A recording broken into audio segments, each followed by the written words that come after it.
Yeah, good afternoon, everyone.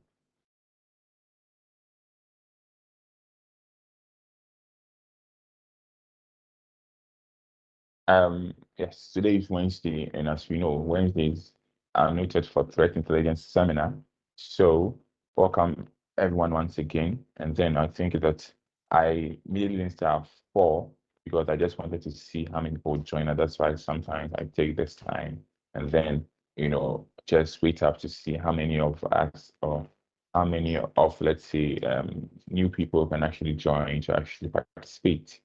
So I think it's 4:06 here in Ghana. So when it's 4:10, I think we start with the first session, and then we actually proceed to what we have for today. I think today, the practical session. So when it's 4:10, I'll begin with our video section, and then we continue from there.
Yeah, okay. So yes, so if you just join us, I welcome you once again, and then I'll proceed to the first session. The first session is our video awareness training, where we watch our videos. I think today I want this session to be actually exciting and interactive.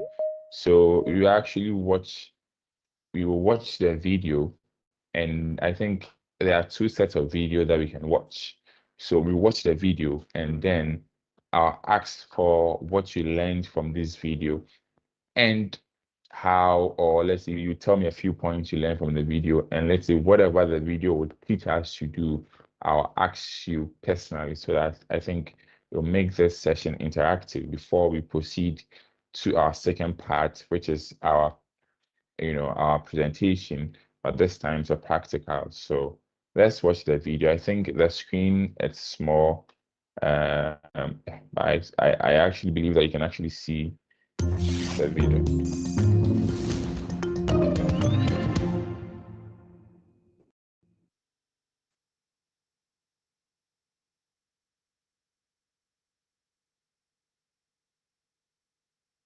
A crime ring called The Community was recently busted for stealing $2.4 million from victim bank accounts. The funds were stolen using a hacking method known as SIM card hijacking.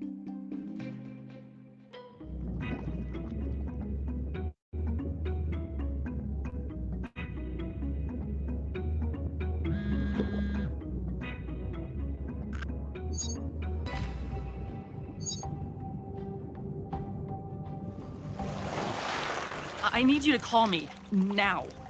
What? I'm right here. Just tell me what you want to tell me. Please just call my phone, okay? I think we've been hacked. What makes you think that? Oh, I don't know. Maybe the $8,000 missing from our bank account? I didn't make that transfer, did you? No, but I thought we have two-factor authentication. We do. But hackers have figured out a way of getting around 2FA using something called SIM card hijacking. I want you to call my phone so I can test my theory. The call's ringing on my end, but not on yours. Exactly. Confirms what I thought. My SIM card's been hijacked. Hello? Someone just picked up. Hello? Seriously? Anyone there? Hello? You hijacked my SIM card! Return our money now! Do you hear me? This is maddening. I know it is, but listen, we need to stay calm and think through this, okay? Okay. Just so I know what we're dealing with, how does SIM card hijacking work? Usually, it's done by a hacker, impersonating the victim. They call your wireless provider, pretending to be you, and ask them to port your number to a new SIM card. What do you mean, port your number? Basically, they reassign your phone number to a different SIM card, one that the hacker has in their possession and can put into their phone. This makes the hacker's phone receive your calls and texts. So when a banking or some other site sends you a 2FA code via text message, it goes to the hacker instead of you. Wouldn't the hacker also need your username and password to access your account? Yes, but those credentials are often easily obtained through phishing scams or a compromised credentials feed. What we should have done is set up a port validation passcode with our provider, a numerical code only we would know and could give them over the phone, allowing them to identify us anytime a porting change request is made. This would have stopped the hackers in their tracks. You calling the bank? No, the local authorities. A criminal organization running this exact same scam was just busted by the Cyber Crimes Division of our police department. They managed to recover millions in stolen funds. Maybe they can help us too.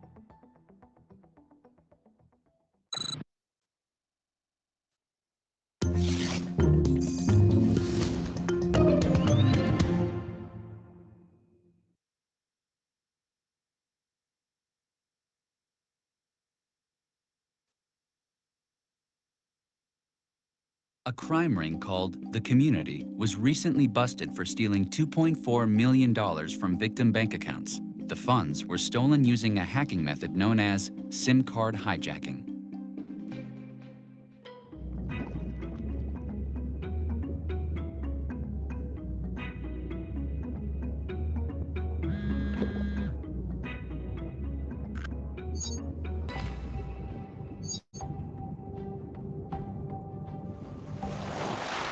I need you to call me. Now. What? I'm right here. Just tell me what you want to tell me. Please just call my phone, okay? I think we've been hacked. What makes you think that? Oh, I don't know. Maybe the $8,000 missing from our bank account? I didn't make that transfer, did you? No, but I thought we have two-factor authentication. We do, but hackers have figured out a way of getting around 2FA using something called SIM card hijacking. I want you to call my phone so I can test my theory. The call's ringing on my end, but not on yours. Exactly. Confirms what I thought. My SIM card's been hijacked. Hello? Someone just picked up. Hello? Seriously? Anyone there? Hello? You hijacked my SIM card! Return our money now! Do you hear me? This is maddening. I know it is, but listen, we need to stay calm and think through this, okay? Okay. Just so I know what we're dealing with, how does SIM card hijacking work? Usually, it's done by a hacker, impersonating the victim. They call your wireless provider, pretending to be you, and ask them to port your number to a new SIM card. What do you mean, port your number? Basically, they reassign your phone number to a different SIM card, one that the hacker has in their possession and can put into their phone. This makes the hacker's phone receive your calls and texts. So when a banking or some other site sends you a 2FA code via text message, it goes to the hacker instead of you. Wouldn't the hacker also need your username and password to access your account? Yes, but those credentials are often easily obtained through phishing scams or compromised credentials feed. What we should have done is set up a port validation passcode with our provider, a numerical code only we would know and could give them over the phone, allowing them to identify us anytime a porting change request is made. This would have stopped the hackers in their tracks. You calling the bank? No, the local authorities. A criminal organization running this exact same scam was just busted by the Cyber Crimes Division of our police department. They managed to recover millions in stolen funds. Maybe they can help us too.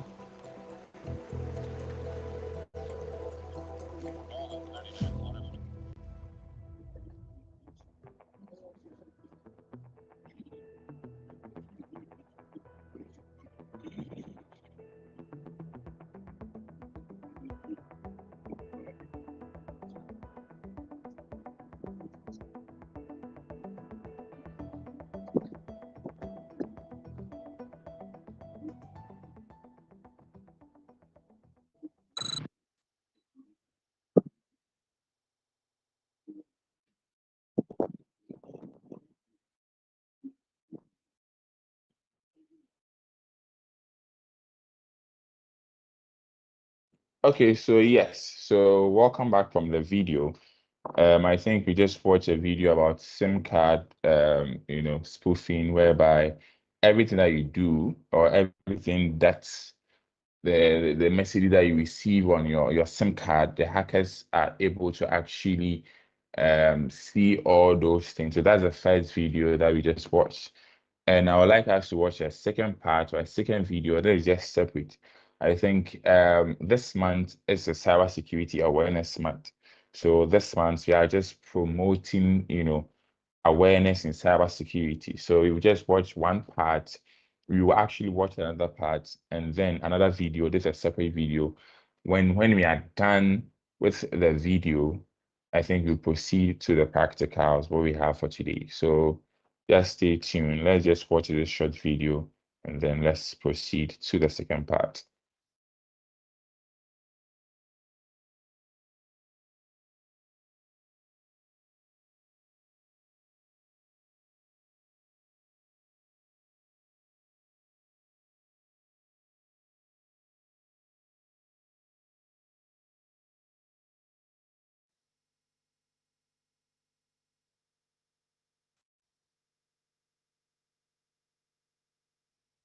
Terry's looking particularly smug this morning. I wonder what he has to be so proud about. Oh, I see. That is one snazzy top-of-the-line mobile you've got there, buddy. Well, it's time for Terry to go home to bed.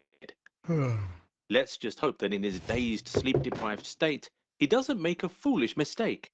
Wait, what's that? It's Terry's old phone. Ah, well, nothing devastating could come of this. Right? It's the next day, and Cyberto is back in his usual spot, up to his usual mischief, it seems. I wonder what caught his eye.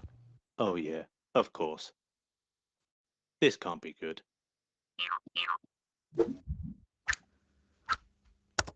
It seems that Terry didn't factory reset his phone before discarding it, meaning that all his valuable personal data is still up for the taking by anyone who happens to come across the device.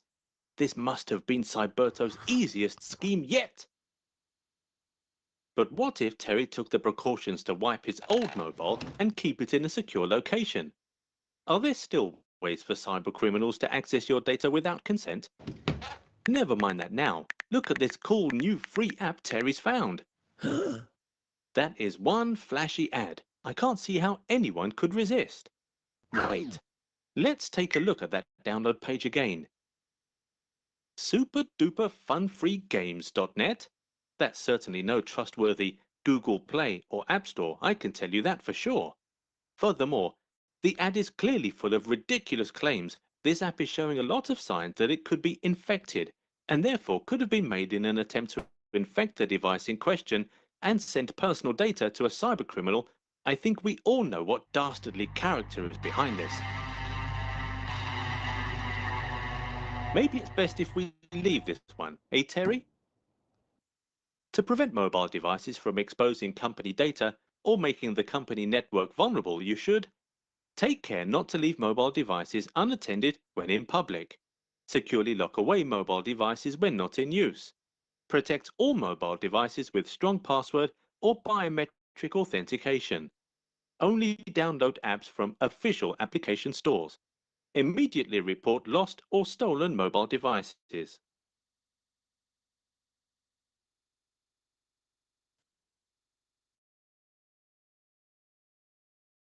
Okay, so yes, this brings us to the end of the first session where we just watched two sets of videos. The first one is about SIM card. The latter one that we just watched is about how to actually keep our mobile phones securely. So if you have a new mobile phone that you want to actually use and discard the other one, make sure that you factory reset, clear everything from the other one and make it new, right? Instead of just discarding it and leaving it anywhere, somebody can just pick it up and then try to steal your data. If you don't actually have a strong password or a strong type of authentication method on that particular phone. So I think we actually had this is a way in which sensitive information leaks in our part of our country, whereby let's say somebody have a mobile phone and then the mobile phone is not working. The person just goes to, let's say, a mobile phone repair or a shop to actually repair the phone. When the person goes, since there's no strong password on it, the person just leave the phone. Okay, I'm having troubles with my screen. Can you just fix it for me? Okay, the person will just fix it for, but after fixing the phone, what next? The person would want to actually go through and see if the mobile screen is working. Now, as the person actually goes through the phone, there are a lot of things the person can actually discover.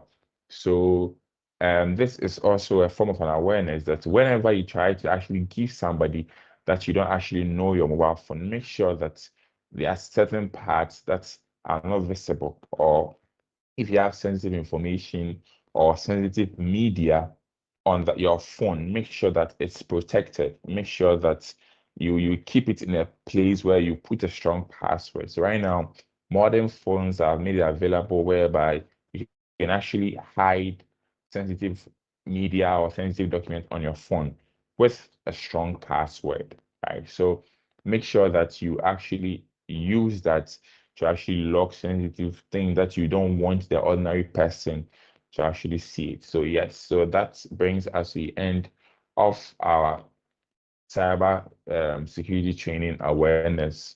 All right. So now today we are looking at Nmap. Okay, so I'm coming. Hold on.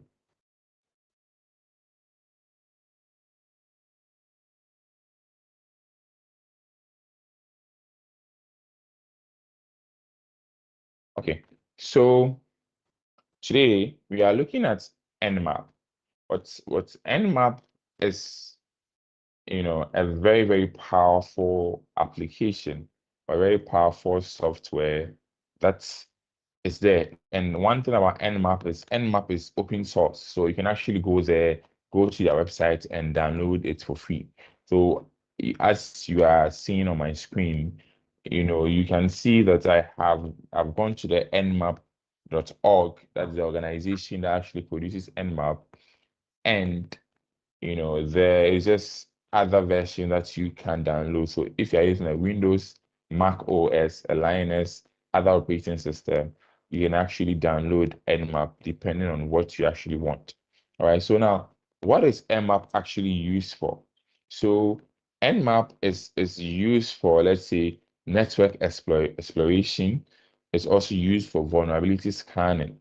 Right, so with Nmap, you can actually discover hosts and services, on your computer network. So Nmap can actually scan networks. So if let's say Hello. I have, hello, Yeah, if you are sharing your screen, we can't see. Your screen, interesting. we can't see anything on it. No. Okay.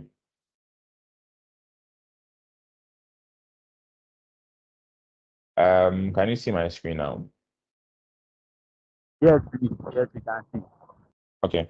So yes, so we are at the Nmap organization's platform where you get to actually download Nmap for free.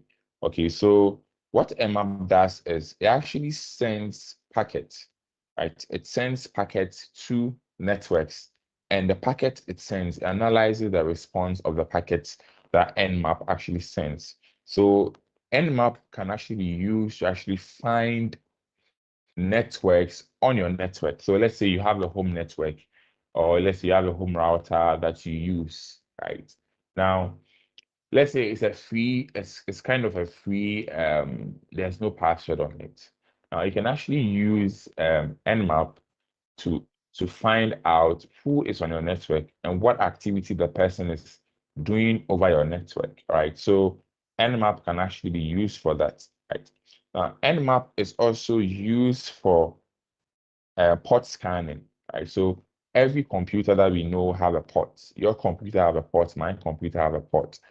Now the port, it's actually a way in which your computer communicates outside to, let's say, to services, to servers. So every port, like I think every computer has 65,000 plus ports. That means at that particular moment,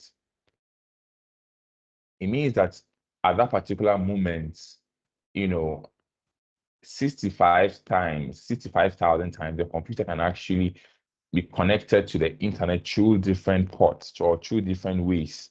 Now, Nmap can actually be used to scan your ports, the ports of your network, to actually see what is happening, which port is actually doing this, and what are the services that are going on this particular port.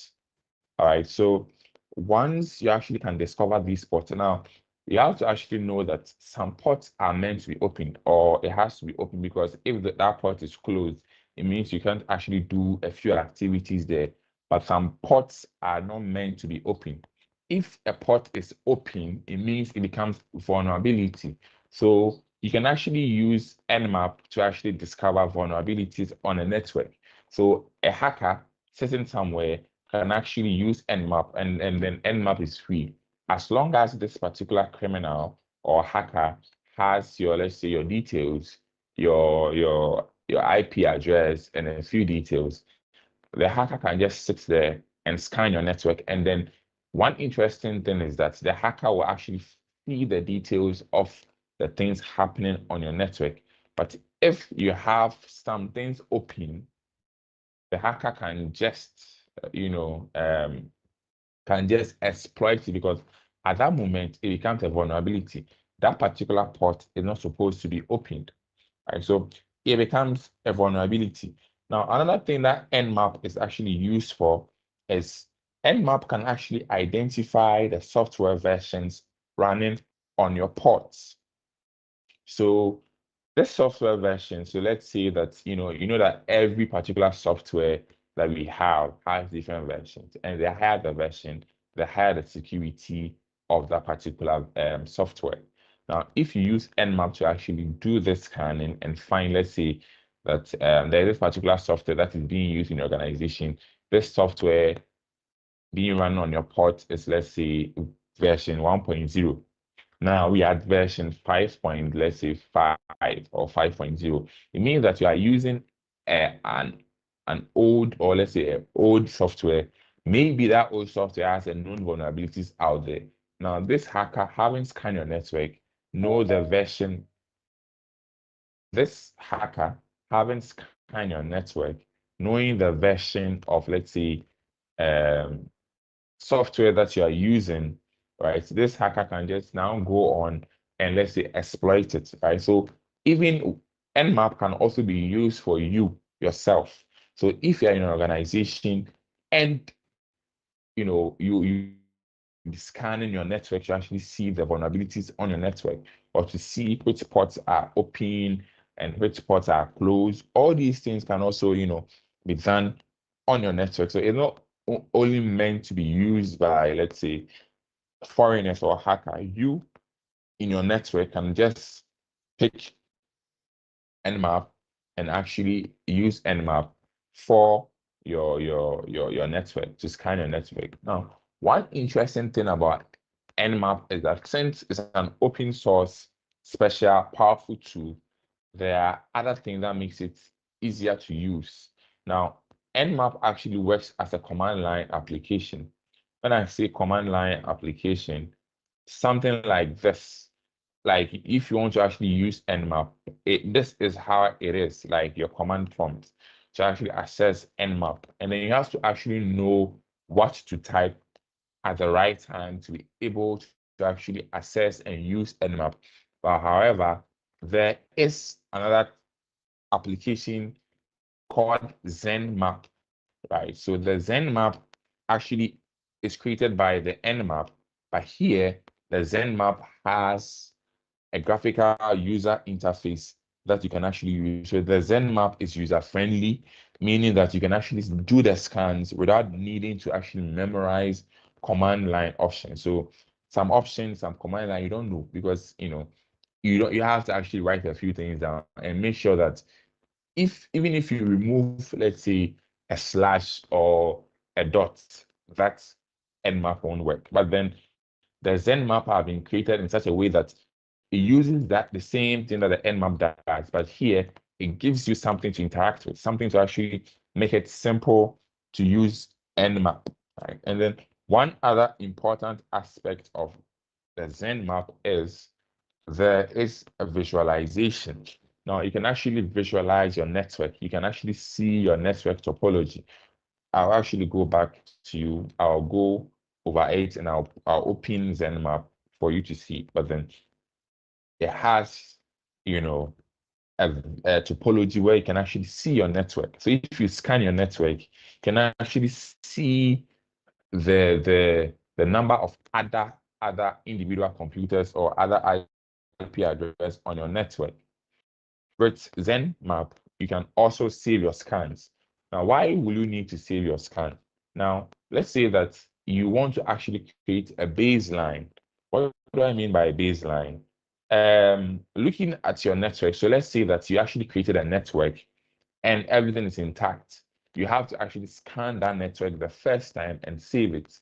Now, that saved scan becomes your baseline because that is how your network is, or that the normal activity of your network. Right. However, so every day you actually scan your net, or every time you scan your network, you can compare the results and see what different or how is my network functioning now, because now I have a baseline. I have what my network should look like. So every other thing that actually happens after a new scan means that, let's say, somebody has been joined or something has been added to, right? So one important aspect of ZenMap is you can save scans, and after you save the scan, you can compare the scans. I'll go into that in a few minutes. I think this is an introduction to Nmap. All right, so if you look at your Nmap download, you can scroll down and actually look for ZenMap here. Right, so you can actually download ZenMap. So this is the version of ZenMap that we have. So you can just click on it and then just install it. So install on your net, on your computer, and just open it. So if you just install, you cannot just click on next, next, next, next, and then you can go about it and open it. So when you actually open it, this is what you see. Right. So now I'm just opening it from a virtual box or virtual machine so that so when you open ZenMap, this is what you actually see. And I think I've done a scan recently. Let me just start a new window.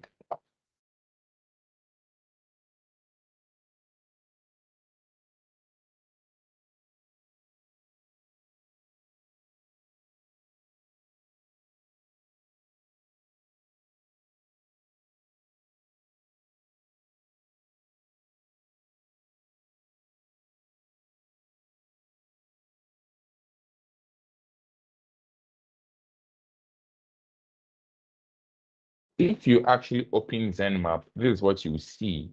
Now, unlike the Nmap, where the Nmap only uses command lines for you to actually input your code and things, ZenMap actually brings you this graphical user interface whereby you can actually do a few things. You can actually, you don't need to actually memorize a few things here, right? Now, you can see here the target. The target is just telling you that who are you trying to scan? Who or what network are you trying to scan? So you can actually input the network there. Which server are you trying to scan here? Right. So you can actually input that here. Now, once you input the name, once you input the, let's say, the IP address,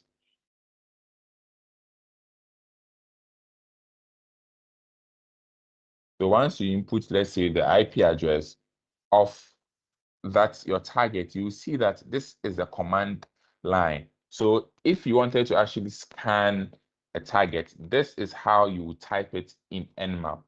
But then here, the graphical user interface has made it simple for you to actually, just click on a few things to actually scan a network. Now, there are also an important thing in ZenMap that you can actually see and use. That is the type of scan. So we have a lot of scan here, and each scan has its purpose. What are you trying to find out? So you can actually see the ping scan here.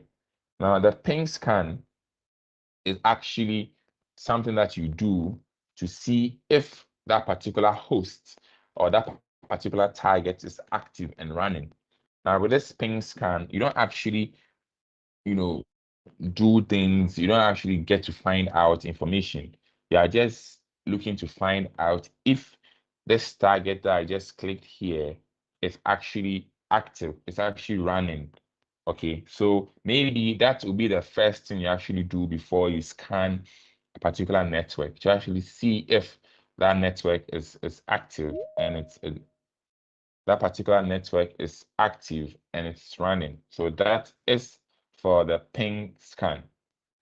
You can also see that there's a quick scan there.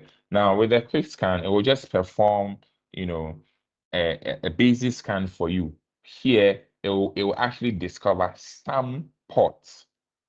And just that I said that there are 65,000 ports for a network. So your network can have 65,000 ports plus. So if you actually do a quick scan, you won't Nmap won't actually scan all the ports for you. No, it will actually get a few common ones. Right, those common ones are the basic ones that you use, the ones you are using to access the internet, when you're accessing internet, when you're communicating with a friend on social media. All these things are things that you can actually see. So that is for the quick scan. So we also have an intense scan. With the intense scan, you can actually see a lot of things, right? So you can actually see a lot of ports. You can also detect, let's say, the OS operating system of that particular network and all other networks on your network. What do I mean by this? So let's say that you have a home router or you have a particular network. Now, 10 computers are actually connected to this particular network that are actually, sending and receiving packets over this network. Now, these 10 computers, I can actually use Nmap intense scan, right? Nmap's intense scan to actually scan that particular network, and I will get to know all those 10 computers connected on that network. I'll get to know its operating system and a few things, and the IP addresses, the MAC addresses of all those computers connected. That's why it's called an intense scan. So the intense scan, all TCP ports, intense scan plus UDP. So that means that once you do the intense scan, you are just scanning every particular port with um, on your network, and it will actually come and actually bring you, let's say, all the 65,000 port. So intent scan or TCP port. That means it will scan your network and scan 65,000 ports, TCP ports for you. Now, this intent scan or TCP port, that's what I'm saying. 65,535 ports. So every particular computer or every particular network can have 65,000 TCP ports, meaning that you can actually connect to the internet or make something on the internet 65,000 ways. So meaning, let's say your web browser will take a few, your social media will take a few, that's why TCP ports are important. So when you are conducting a scan of TCP ports, it means that let's say it scans, let's say, your social media connection, all the connection you have with, let's say, Facebook, WhatsApp, other things. It scans your browser, it scans every particular port. If it's open, if it's closed, it brings you all this information, but it's slow, right? That particular scan is slow. Okay, so intent scan or TCP, intent scan plus UDP. So here they actually add a type of port, that is a UDP port. UDP port is also another port that is open or that your computer also have. But the difference between UDP ports and TCP ports, I think, is basically because UDP is more like it's faster and it's simpler than the TCP ports. Okay, so maybe once you actually get to know more about cybersecurity, you get to understand what TCP ports and what UDP ports are. So the TCP port is just a type of communication that ensure that data gets delivered in and out. So making sure that your particular data is going out. So meaning that you are conversing on WhatsApp, your data is out, it comes in. So that's TCP port, right? And then your UDP port is another type of communication like the TCP, just that the UDP is faster and it is simple. Sometimes too, it's reliable, right? So that is the difference. So now let's actually bring let me show you a scan that I already did here. Where is mine?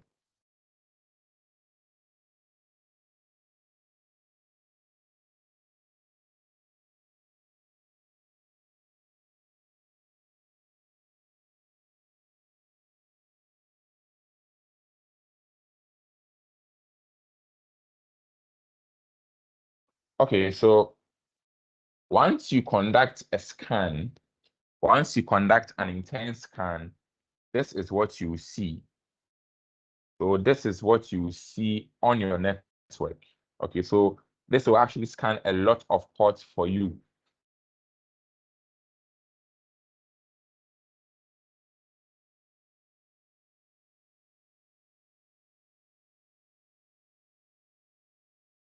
Okay, so this will actually check for the ports open on your network. So I actually scanned this particular target using an intent scan, and these are a few things that I actually found out. Now you can actually see here that there is a host here. This is the name of that particular server that I just scanned. So this is the name of that server, and these are the services that is being run on the server. So FTP, that means file transfer. That means the server can transfer files. HTTPS, it means that the server actually runs a website. You can actually connect to the server. And so these are the services that's being run on this particular server and other things. So now you can actually see the topology. This is the server. So when I say that it's Nmap, you can actually find the topology of your network. This is what you see. So if it had other particular network connected to this server, it will actually show that, okay, this server has this network connected to it. So now you can actually see the legend here say that red actually meaning that this particular server has more than 6 open ports. So in me, this server is actually being used for practicals only. It actually is trying to tell you that there are some ports that are not supposed to be open here. Looking at this particular server, six different types of servers. These different types of services are actually open. All right. So now you as the security administrator should um, now go back and close these spots. I don't know if you can hear me, but I think it's raining heavily over here. So if my network is actually messing up, please pardon me. However, this becomes your topology of your network. Now, I'm actually using a virtual machine here, so the activity that I'm using is very slow. But then here, so here, you can actually see the ports open here. Now, this is the same information that um, the hacker or the criminal will also see. Now, these are the versions of the particular software that you are using. Now, let's say that this particular versions here have vulnerabilities associated with it. The details, they have vulnerabilities associated. It means that the hackers will actually know that your particular port, the services that is being used on that particular port, has vulnerabilities on it. All right. So now the hacker can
separately, individually. So they find a vulnerability. Okay, so once they find this particular vulnerability, they get ahead. Maybe the server that they scan, the server has all its ports closed, all its major ports closed. The ports are closed, meaning that it is not a weakness. It's a strong thing that we have to do. Now, okay, we can actually exploit this particular server through its ports. Let's look at the other networks connected or the other computers connected to this particular server. Now, they come ahead and actually scan mine. So if with Nmap, if this was just a general network, not for practicals only, you could actually see that we have, different particular. So if this was a real network, you can actually see the number of other list of other computers. So let me actually share the screen again. And so here with the host, if this was a general network, it will actually list all the particular services or all the particular networks, IP addresses, individual IP addresses connected to this particular server and its operating system. Its operating system is actually what operating system does it use? So you can see the OS here. So this is actually a server. That's why the OS is, I actually use a Microsoft OS to run on the server. So if all other services, or let's say, sorry, all other computers connected to this particular server, you would see if it's Linux, it will show here. So if my computer is connected to this server, which is 192.168.146.116, a particular, all my details will come here, my IP address and my operating system. So you can actually go ahead, click on my particular network and scan my computer separately. So here, then you can just come here, just remove this 196, and now you're focusing on me. You're focusing on scanning me to actually see if I have my ports open, if I have, a few things on my network. So these open ports are the FTP port 21, like they shouldn't be open because, like I said, encryption, there's no much encryption over FTP. So whatever I'm sending from this server, if I'm sending it through FTP, if I'm sending that particular file, so I'm sending a document. Now, if knowing the hacker has actually getting to know that, okay, your FTP is open, because before the hacker wouldn't know, but now your hacker has used Nmap to scan you to see that, okay, FTP is open. So let me actually sit there and look at and wait till you send something and see if there's something that you are sending is actually what I need. So maybe you are sending a file that contains password, something like that. This hacker can now see that, okay, the FTP is open. Now, this file is coming through this particular port. Let me actually sit there and intercept this particular thing. It will be intercepted, and then the hacker can just go ahead and actually read that. So this is ZenMap, a graphical user interface of Nmap. And just that you know, everything that you click, the command line will actually change. You see, the command line will change. So these are the things that you should have memorized in your head. But Nmap, knowing that people can't always memorize a few things, it has actually created this particular user interface for us who can't actually memorize these codes if you want to actually do a quick tracer route scan. So if you want to do a ping scan, this is what you actually have to input in to make sure that you can do a ping scan. In Nmap, you actually type Nmap /SN/192, all these things. So that is for Zen map. So this brings us to the end of today's section where I've actually introduced ZenMap to you. ZenMap uses the same Nmap for its processes. So this is that, and then I think, please, questions, since I'm actually done with Nmap or ZenMap. This is just an introductory phase of ZenMap. There are a lot of things that you can actually do with this particular tool. But then these are a few things that you need to know. So you can just go download it and just use it to scan your home network or your school network and then see what is happening over there, right? So you can just go ahead and use it without much knowledge. But then what you do after, so you see that FTP is open, what will you do after that? So maybe that's the job of the hackers and the job of the network administrator. You can then go ahead and close it. Now, closing port session altogether, how to actually close ports. Okay, so now I think there's a question. Please go ahead and ask your question. Okay, Let the hands up. so yes, okay, so please, I have three questions. So one is, let's say I have a laptop and I have downloaded Nmap or Zenmap. Yeah. I want to scan the company that I work in or the street that I think that system, and I don't have the IP address. How will I be able to scan it? And So, okay. the Okay, second, then ask your question. Ask your question. second one, can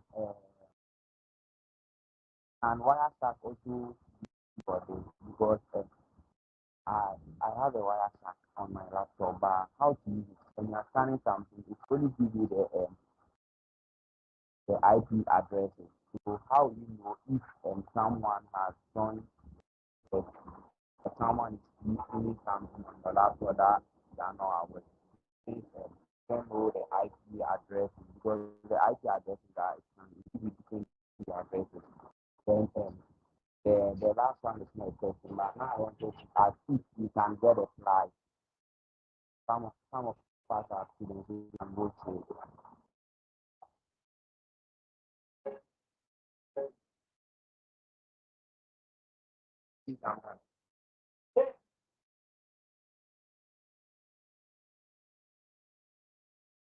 So your question is you want to actually see if you can scan a network without its IP address. So if let's say you want to actually scan your network without an IP address, how will you be able to scan it using Zenmap, right? And then the second question is with Wireshark, you said with Wireshark, you want to know which networks are on Wireshark, right?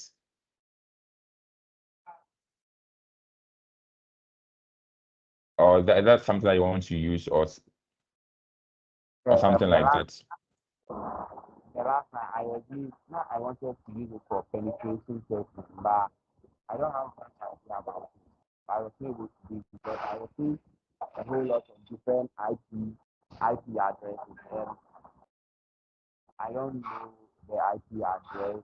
I don't know much about it. Okay, so Wireshark is a separate thing altogether. So Wireshark is actually mostly used for, let's say, net to see what is happening over a network, right? So if I go to, let's say, a cafe, right? I go to a cafe and the cafe has a free Wi-Fi.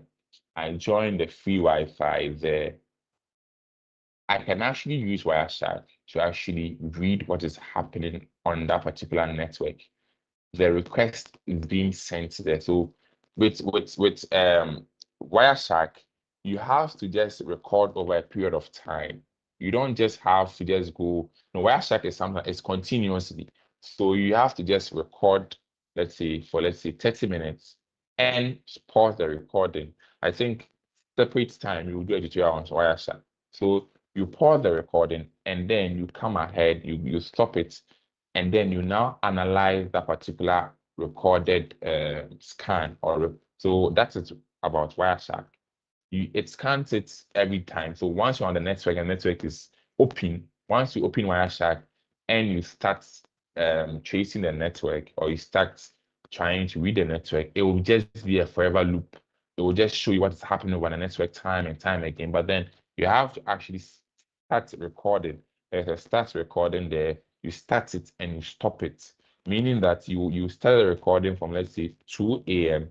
to, let's say, 2:30 a.m. Now you actually sit down and you analyze that particular recording. You get to actually look at, all those IP addresses. Now it will actually bring you, let's say the cafe has 20 different people. It will actually bring you the activities of the 20 different IP addresses. Now, you don't actually know whose IP addresses that you are taking or you will use either way, but you can actually see whatever they are doing over the network. As long as they are not using any type of encryption or VPN, you can actually get to see that. Okay, so if I am on that network and that free cafes network and I'm not using any type of encryption, what you see my activities there. Now it will come 192, you see 192 dot, let's say 1.4, 192.1.5. So you actually see different IP address. Now you are just monitoring it, you've paused it, you are just analyzing it. So that is the job of, let's say, the hacker. He will just sit down and go through. Once you've analyzed that result, you can now go ahead and input in a few commands to actually separate each individual IP address. So you can actually filter that particular search or that particular result that you scan and saved, right? You can actually do that and filter them according to IP address. You can actually separate the 20 IP address into two different zones, and now you get to look them one by one, whatever they are doing. So, and it also deals with ports, if you're actually familiar with your ports. So if you've been able to filter them, let's say you filter my account, you know the ports. So if you get to know through TCP port, let's say 21, I am doing this, I am interacting with a website. So the hacker knows its port, you know what particular port is used for. You will click on that and analyze it and see if I send sensitive information on that particular port. So ports, knowing your ports and knowing what your ports are used for, it's important to understand Nmap like this and Wireshark, right? Okay, so that is that about Wireshark. Now, with the question that you just asked, that you want to actually can using your now Nmap has a thing whereby you can actually input a name. You can actually input the name of your organization if that organization was registered as that. So let's say that you can actually go to a website and then you can actually, let's say your school's website, you can actually go to the internet and find ways to actually get to the IP address. I don't know. One thing that I get to see for the IP address when I'm connecting to a network is whereby I get an error message. I don't know if Nanaya can actually help me if you can get a website, the IP address of the website through other things. But what I know is that whenever you're trying to access the website is actually associated with its IP address. Every website that you're actually trying to go to has an IP address that's associated with. So I think that is why a DNS is important. So there are ways in which you can actually identify the IP address of a particular website. With our browser, whenever, let's say, your website is taking too long, it sends you a message that this particular IP address is taking too long. I don't think you have noticed that, but it actually stated there in the browser's message that, okay, this IP address is taking too long, or whenever you are trying to access an unsecured website, it actually gives you the IP address of that particular website. But with the normal ones, I think there are a lot of ways in which you go there. But with ZenMap, like that, you can actually just input in the name of that particular website. So if you get it right, it sends the request, and once it sends the request, it adds the IP address of that particular name that you input. So let's say that you go to a school, let's say your school, right? So you input in your school this name there. So this is the name of my school. .com. You can put the name, let's say you go to Legon, so legon.com there. You can just click it there. So Denmap will now go ahead, scan it. You now go ahead, scan it, and then just it will bring you a list of IP addresses associated with www.legon.com. That particular IP associated with legon.com. Then you can now go ahead and access it. So if you don't actually have, let's say, it's not a private organization, it's an internal organization, it means that you have to find out if they have a website or find out if they have, let's say, something that they tell the general public. Because let's say you in a company, the company has a website, obviously. The company has a website, obviously. So you can input in the website inside Nmap, and Nmap will actually scan that particular website, gives you the topology of that particular, what servers are connected, who are the servers connected to this particular website, and then you can actually go ahead and get to do that separate scan. But however, if let's say it's an internal organization and you don't know the IP address, it will be difficult to actually, find vulnerabilities there because it's an internal network. Only its employees know the IP address, and it doesn't have any particular website there, meaning that it will be actually difficult. So that's why if hackers want to actually find something, they first attack individual employees. So they send phishing scans to the employees to make sure that they can get to know more information about which employee is here, where is he working at, what is the network of the employee, what the network of the employee, before they can then go ahead, do the scan to find the vulnerabilities on that particular thing. I don't know if you understand, but then if it is not an organization that has a public profile, getting that IP address will be very, very difficult unless you actually do a phishing scan to actually get to find the IP address. So Nmap is actually also used by internal people. So the cybersecurity administrators like us can actually use Nmap ourselves to find out what is going on in our organization, provided we know our own IP address. I think internally we know our own IP address, but externally you won't get to know it unless you do, let's say, a phishing scam or other things. And with penetration testing, like we said, penetration testing is authorized, meaning that that particular organization that you want to do penetration testing about, the organization will tell you the terms and agreements and other things. Okay, I would want you to do penetration testing for my network. These are the terms. This is my IP address, this is my network and everything. Go ahead and do that. But you can't actually do penetration testing without the knowledge of the organization. If you do that, it means that you are a hacker, or the company will perceive you as a bad person trying to actually do penetration testing without the organization's info.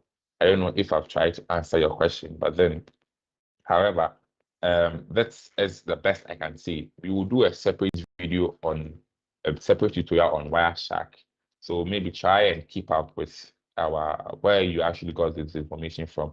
So during that Wireshark tutorials, or maybe you can actually go ahead and learn more. But when the tutorials come on, we can actually get to actually teach you more on Wireshark here. So thank you for the question.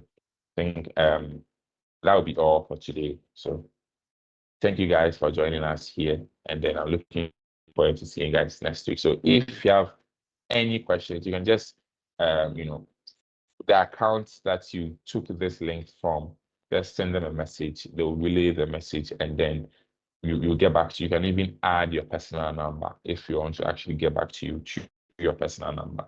You can just call you or send you a message, and then, take it from there. Okay. The flag. The what? The flag that you can you get? I don't know if you followed, but I didn't actually use any slide for today. But at that time, when, let's say, other days when I'm actually using a slide, we can actually talk about that, and we can have a copy of that. But today, right, currently, for the Zen map, I wasn't just using any slide. I just wrote a few things down, and then I just, so thank you for actually joining us, Albert. Looking forward next week.